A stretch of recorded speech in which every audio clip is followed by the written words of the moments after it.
అప్పటికి ఇప్పుడు డిఫరెన్స్ చాలా ఉంది. ఎందుకంటే 1996లో ఫ్యాషన్ డిజైనింగ్ చేశాను నేను. తర్వాత మళ్ళీ 2008లో చేశాను. ఎందుకంటే ఇన్ని ఇయర్స్ గ్యాప్లో ఎలా ఉంటుంది అప్పటికి ఇప్పటికి ఎంత డిఫరెన్స్ ఉంటుంది చూద్దాము అని చెప్పేసి ముందే నేను బొటీక్ పెట్టి క్లాసెస్ తీసుకోవటం అంతా అయ్యింది. బికాస్ ఆఫ్ కిడ్స్ నేను కంటిన్యూ చేయలేకపోయాను. కానీ ఆల్రెడీ ఒక జర్నీలో ఉండి అన్ని మూసుకొని ఇంట్లో కూర్చోవాలన్న మన బ్లడ్ ఆగదు కదా, పని చేస్తుంటారు కాబట్టి. సో నేనేం చేశాను, ఇలాగే పేపర్ స్క్రోల్ చేస్తూ ఉంటే హ్యామ్స్టెక్ అనేది కనిపించింది. చలో ఒకసారి చూద్దాము, 2 అవర్సే కదా, 11 to 1 కదా, పిల్లలు వెళ్ళిపోయిన తర్వాత వెళ్ళొచ్చు అని చెప్పేసి హ్యామ్స్టెక్లో జాయిన్ అయ్యాను. But it was completely different.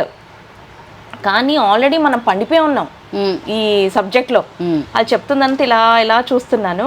అక్కడ 25 స్టూడెంట్స్ ఉన్నారు నాతో పాటు, నా బ్యాచ్మేట్స్. అందరు నాకంటే చిన్నవాళ్ళు. That time I was 36 years. వాళ్ళంతా 20, 18, 10th పాస్ అయ్యి ఇంజనీరింగ్ చేసి వచ్చిన వాళ్ళు. వాళ్ళకి అదంతా కొత్త subject. They all know that I'm already experience and I run boutique అని తెలుసు. అక్కడ ఫ్యాకల్టీ చెప్తూ ఉన్నాక ఆవిడ తెలంగానే మొత్తం ఇలా గిరుక్కు నన్ను చూసేవాళ్ళు.